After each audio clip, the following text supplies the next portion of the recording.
She called the cops to find me for an emergency plane crash. I called the FAA and cost her $7,000. I'm Jake Holloway, 47 years old, cattle rancher outside Amarillo, Texas, and former Air Force. I'm checking my north fence when I see it, a small Cessna belly down in my pasture, with the pilot out, shaken but breathing. I radio my foreman and call 911 because that's protocol. Then my phone rings and it's HOA President Karen saying, "You're harboring an illegal aircraft and I'm reporting you to the sheriff in 30 minutes. The sheriff arrives, then the FAA inspector, then Karen with her clipboard, phone out, taking photos as she marches up.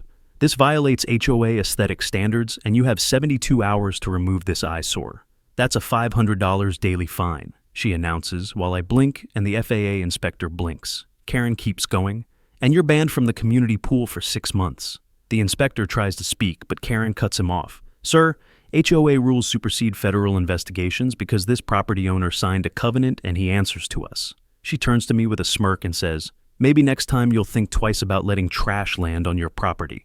That's when I remember my land deed with its easement clause, a registered emergency landing zone filed with the FAA in 2019 under a 5-year agreement. At midnight, I pull every document and my attorney confirms it. Then I make 1 call, send 2 emails, and loop in 3 federal departments.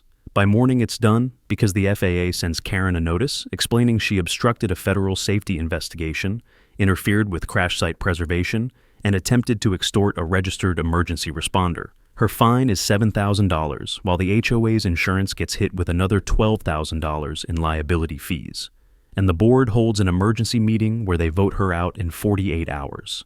But here's the kicker. The NTSB reviews my easement and determines my ranch qualifies for expanded rural airstrip designation, making it tax write-off and grant eligible, which means the very thing Karen tried to fine me for just made me $23,000 richer in deductions and federal support. 10 days after the crash, Karen shows up without her clipboard and writes a check covering the sheriff's time she wasted, drops her HOA complaint, and signs a 5-year no-contact agreement while her husband quits the board. My fence is fixed, my pasture's cleared, and the pilot sends me a case of whiskey while Karen drives past my property now and never even looks. So tell me, who really violated whose airspace? Drop a comment if you've ever had an HOA overreach backfire, because justice tastes better at altitude.